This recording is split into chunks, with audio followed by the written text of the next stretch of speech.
Hi, I'm going to be doing an 8-part series on the topic of philosophy, science, and evolution.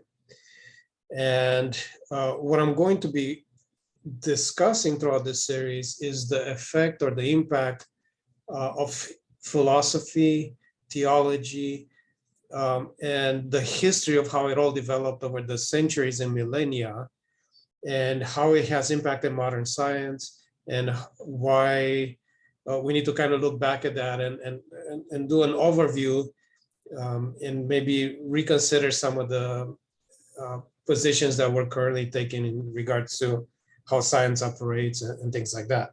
Now, before we jump further into this, just by way of introduction, I believe science is the best methodology that we have available to study the material world, to study the natural world, the physical world.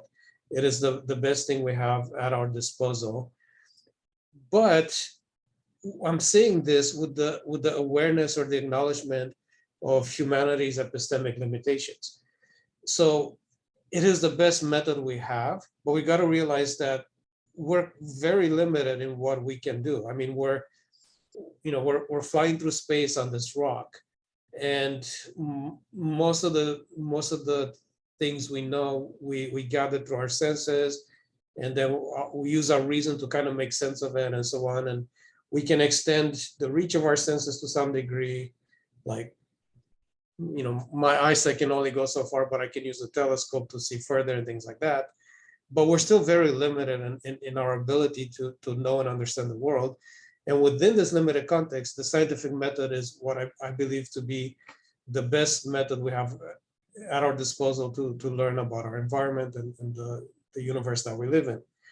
And one of the components of this method is for it to be free from religious bias. So the scientific method essentially tries to start off with a blank slate. It's not exactly fully possible, but it tries to start with a blank slate in terms of what it expects to find as it studies the natural world. And it rejects this idea of somebody saying, okay, because of my religious beliefs, I expect certain things to be true, and then I'm going to go out and do scientific research to prove that it is true, type of thing. No, science kind of says, no, let's put all that bias aside. All our beliefs, there's many different religions in the world, many different perspectives. We're just going to look at things as we find them without having any prior expectations. Now, that being said, and while that is a good thing, what I'm going to argue in this series is that there is still an inherent bias within the scientific process itself that is mostly unaccounted for. In other words, and I'm going to explain why over the next few videos, different groups of people that comprise the scientific community, because of where they're coming from in their own philosophical outlook, are almost pre-programmed not to recognize the inherent bias within the scientific method. But while I'm saying this, I need to make it clear that the bias that is inherent within the scientific method is a lesser bias than the alternative. And the alternative is the religious bias people used to bring to the scientific process. So what I'm saying is, it's good that we've removed all this external biases that people used to impose on science in the past, but we have to recognize that there's still an intrinsic bias within the method itself and account for it in some way, something that isn't really being done at the moment. Now, this bias, I would say, affects science in general, but can potentially affect the theory of evolution specifically, and I'll discuss that over the next few episodes. And unfortunately, one of the reasons why this element isn't really being discussed is because there are many components here. There's several different fields, broad fields of knowledge: theology, philosophy, and science, each of which has its own methodology, its own approach, like its own logic, to the point where if somebody excels in one of the fields, they're highly likely not to fully understand how the other fields work. So it's rare to have people cross over all these three different fields and to be able to be comfortable working within them and to understand their approaches and their inner logic. And this is one of the things that makes it difficult to have conversations like this, because people tend to have expertise in one of these areas and not others. Now, somebody who might be an atheist might say, well, why would I even care what theology has to say on the topic? But unfortunately, regardless of what people believe, they're still doing theology in the process of reasoning through this stuff. And because they lack training in that field, they might not understand some of the mistakes they're making in the reasoning process.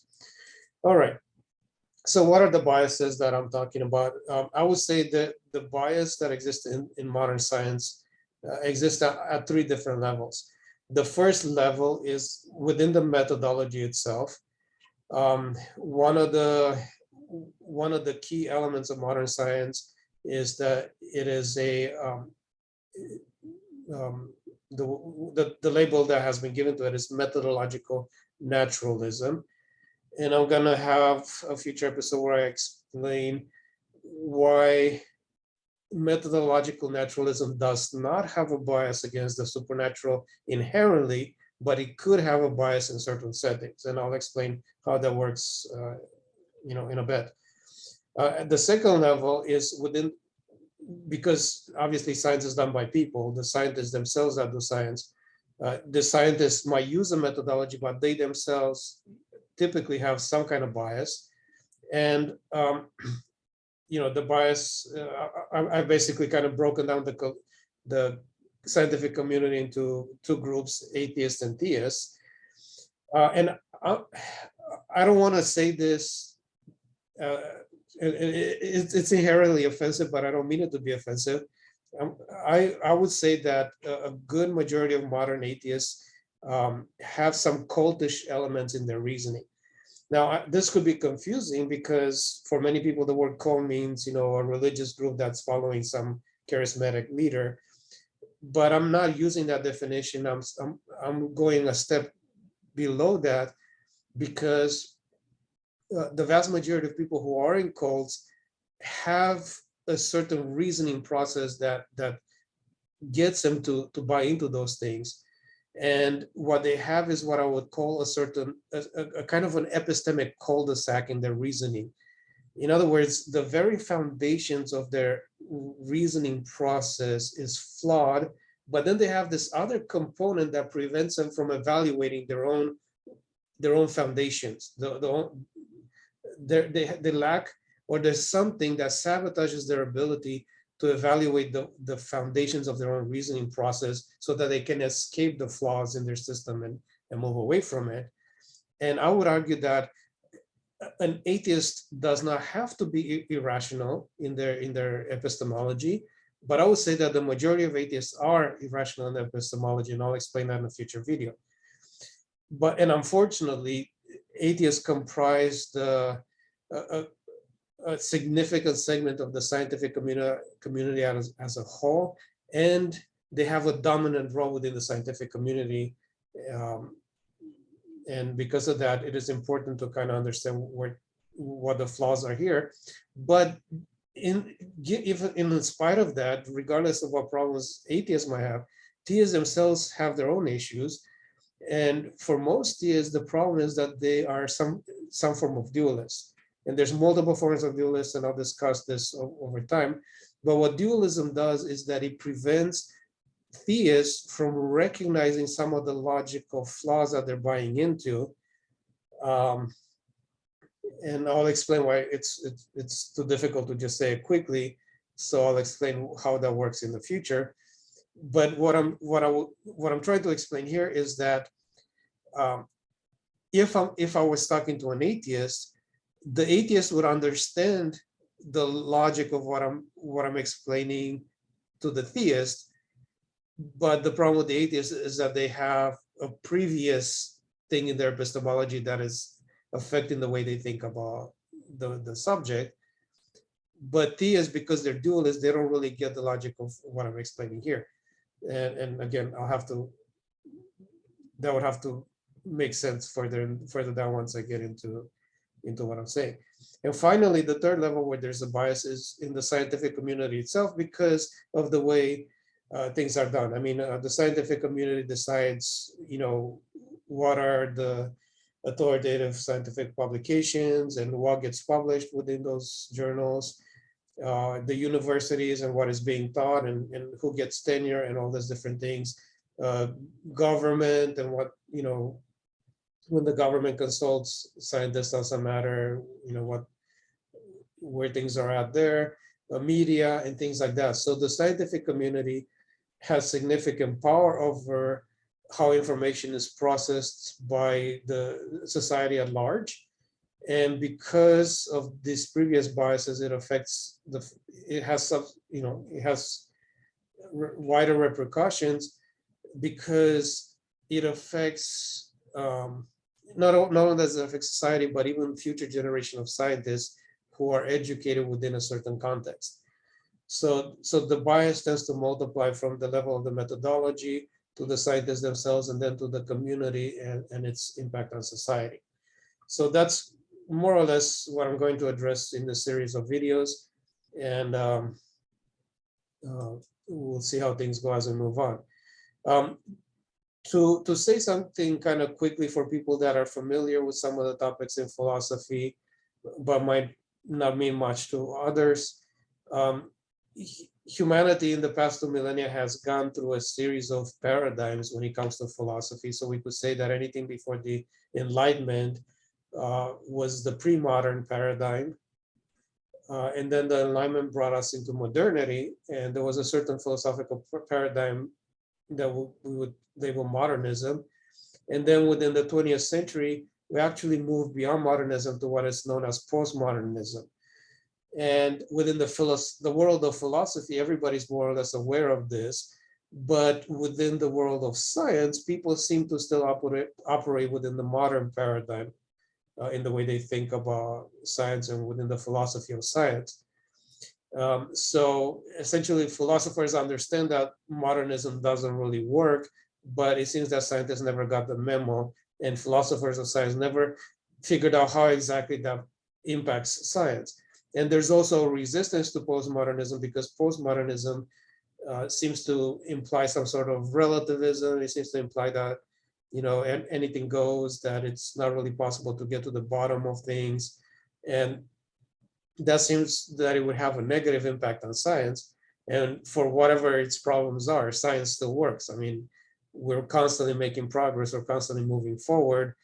And it doesn't seem like philosophers of science, because it's more or less their field here, have figured out how to work out the implications of postmodernism and pass that on to the scientific community in a way that's viable and in a way that actually moves things forward and brings improvement.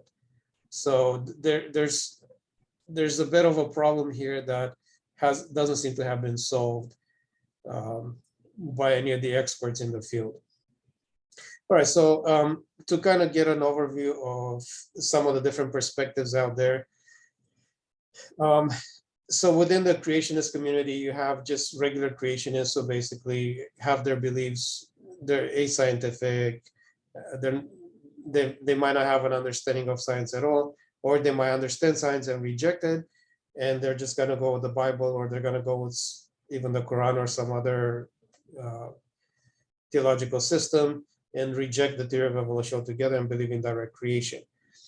Then you have something called scientific creationism, which is attempts by Christians that have a background in science to come up with either an alternative to evolution or to disprove evolution altogether. And then further down the line, you have intelligent design proponents who are a form of creationism, but have the capacity, rationally speaking, in their way of thinking, to get closer to the theory of evolution than some of these other groups. Now, I drew a line here because people on the right side of the line, all the ones that are in the red, are not really being taken seriously by the scientific community. So they're kind of on the outside of the building, so to speak. And in some form or another, they're considered to be anti-evolution. On the pro-evolution side, and I have a 0% here to 100%. So 100% means God did it. 0% it means it's all natural. So on the left side of the divide, you have theistic evolutionists. Now, theistic evolutionists basically say, yeah, it looks like evolution happened, but God is the one that was guiding it all along. It's just that there's no way for us to detect this guidance. Now, theistic evolution isn't really making a scientific claim, even though they actually are, but they weren't intending to make a scientific claim. They were just intending to find a way to adapt their theology to science. So they're more or less saying that, God kind of oversaw the process in some way, and this is a way for them to still embrace their own particular beliefs and harmonize with the science. Now, another level down, you have evolutionary creationism, and basically these guys say, no, evolution happened exactly the way naturalistic scientists imagine it to happen. It's a completely natural process. It's completely done. It completely happened the way scientists, even atheist scientists, believe it happened. And even though that's the case, it doesn't negate the existence of God. It doesn't really affect Christian theology. There's a way to combat Christian theology in such a way that you can believe this at the same time and be a Christian, and so on. One of the more popular entities that take this perspective are known as Biologos. So bio and then logos. People like, of course, I'm going to forget his name, but he's one of the people that worked on the Human Genome Project, and he's been implicated in the vaccine effort for COVID. Again, it's like it's on the tip of my tongue, but that's okay. People can look him up. He's one of the people that founded the group, and it's a fairly widely it's a fairly popular group within the Christian community that takes this position, and they've spread quite a ways within the community. And of course, outside of this, you have naturalistic evolution. So this is probably what an atheist scientist would buy into, and it doesn't involve any kind of divine contribution or cooperation with the process at all. So that's kind of the spectrum of views. Now, looking at the same thing from a different angle, on the creationism side of things, you have different versions. You have young universe creationism, which basically takes a stand that God did everything the way it is 100%. So the entire universe was created about 6,000 years ago, and there was nothing there before that. It was created ex nihilo. God made the universe out of nothing just about sometime within the last 10,000 years. Then you have young earth creationism, where the universe was there before, but it's the earth that was created the last 6,000 years. Then you have young life creationism, which says, no, the earth has been around forever, or not forever, but a long time, or more or less the same time frame that a scientist might say has been, but it's life that has only been around recently. And the main reason for this is that living things are death of any kind of living thing is the result of sin, and the sin of Adam and Eve. So because of that, you cannot have living things dying prior to the fall. So this might be like a typical position for Protestants. At least it used to be. Now a lot of Protestants have moved away from that as well. And one position just slightly to the left of this, not much, but just slightly, is to say young advanced life creationism. And this is not an official label. I'm just kind of making this up here to have room for it. But it's just saying that, even in the Garden of Eden, even in the perfect paradise where things weren't dying at all, like animals weren't dying yet, there were still things that had to die. So for example, the fruit that Adam and Eve were eating, because they were eating other fruit besides the forbidden tree, they were made of cells, and those cells had to die as they were being digested. So there's clearly some death even before that. So maybe there was death of less advanced organisms. It's just advanced organisms that didn't die, and that can be defended to some degree, but based on the idea that God wouldn't allow for animal suffering because that goes against his character. But other kind of organisms that are not complex enough to experience suffering, they could have been allowed to live and die prior to the fall. This is about as far as you could go while staying within the logic of the biblical narrative. Once you want to go further left than that, usually you're going to adapt the story in some way. You're going to say, okay, these parts are myth, these parts are allegorical, these parts don't need to be taken seriously. So you're kind of making adjustments to the biblical story in order to synchronize it with modern science and so on. And of course, again, there's the rest of the positions we've already mentioned that are a lot farther left on the scale than the stuff on the right here. Okay, now looking at this, and actually I want to step back one more time. Looking at this here, like I said, these positions on the right, creationism, scientific creationism, and intelligent design, are treated by modern scientists or the mainstream scientists as pseudoscience. Basically, these groups don't really, they're not acknowledged as promoting legitimate science.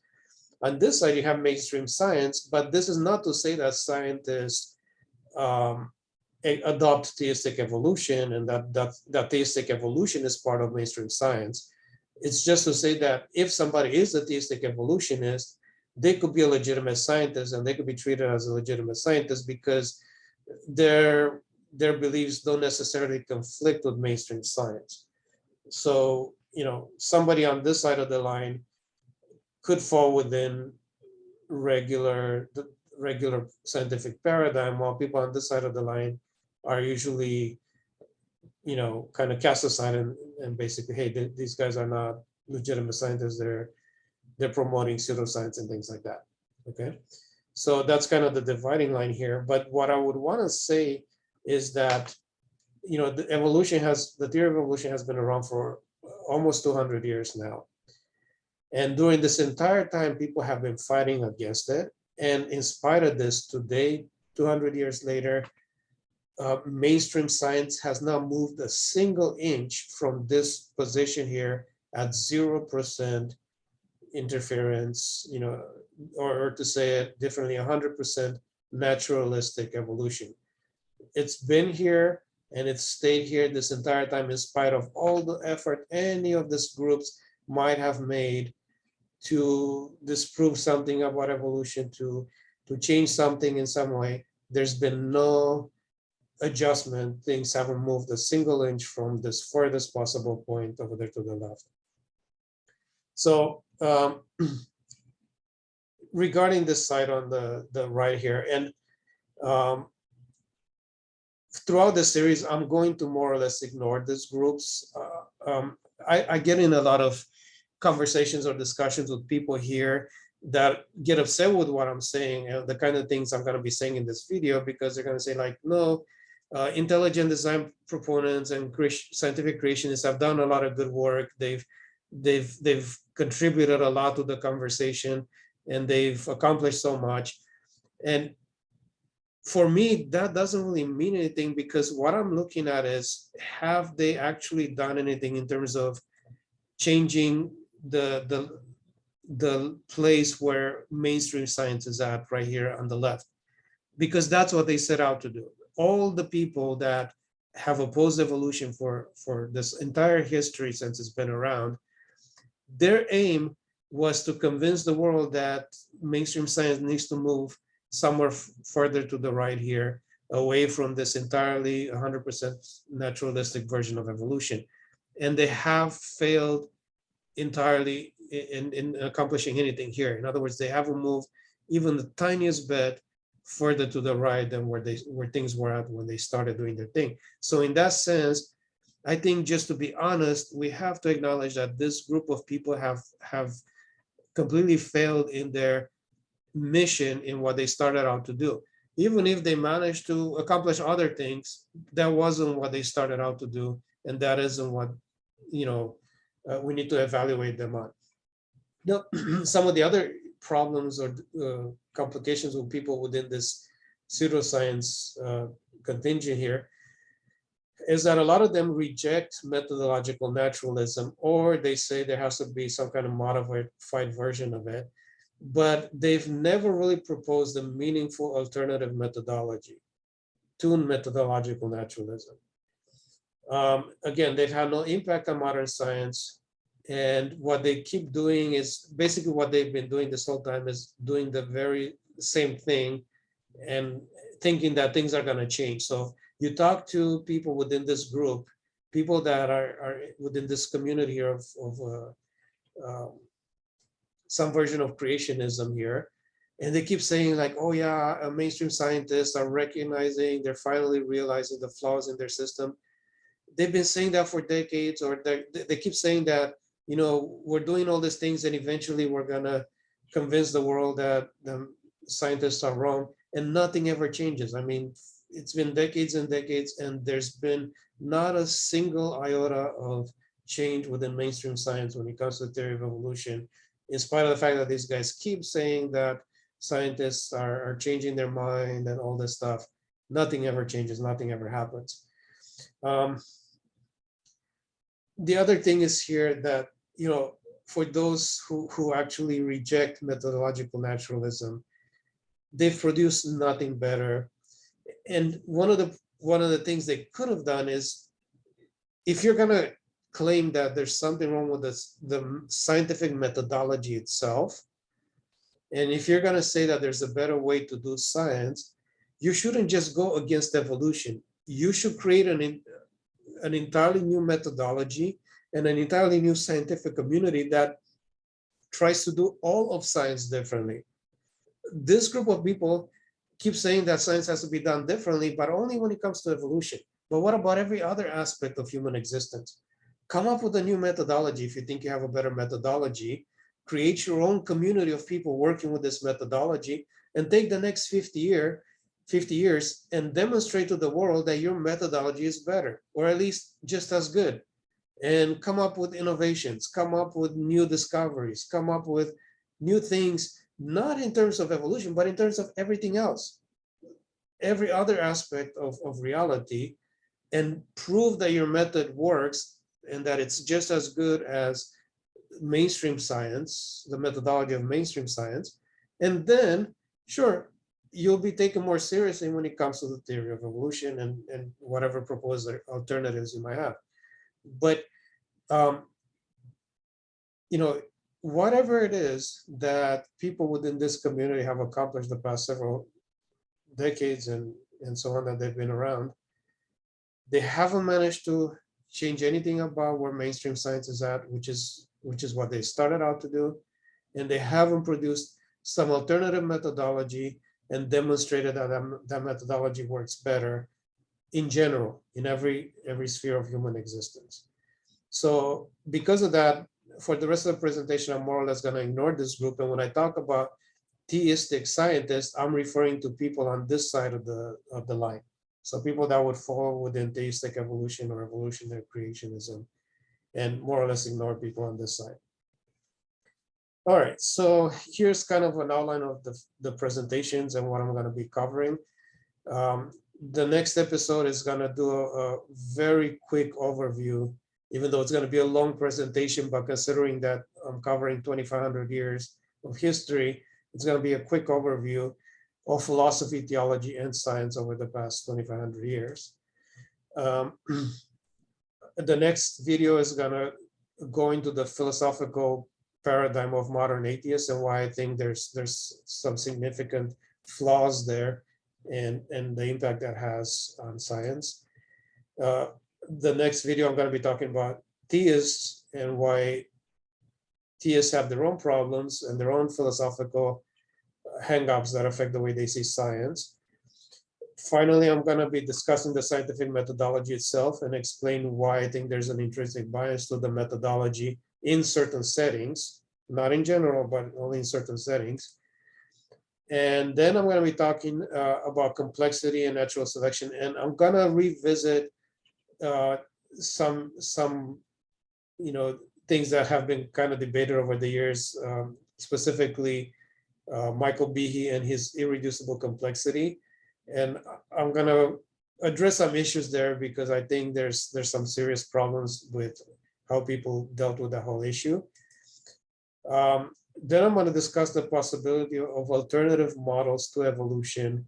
And by alternative, I don't mean complete alternatives, but I would say modified version of the theory that could possibly fall within mainstream science. And then just close it off with kind of bringing everything back together into a conclusion and finish it off there. So that's more or less the schedule and what the next few videos are going to be about. It's going to be a lot of material, and unfortunately, all I can do is take my time with it and do my best to cover it, and hope the listener has the patience to go through it all. So yeah, that's kind of where things are at as far as what we're planning to do. Now, why does this stuff matter? Why even discuss it? I mean, science is doing great. It's making progress. Do we really need to change anything? Do we really need to think about this stuff again after decades of debates that haven't really made any difference?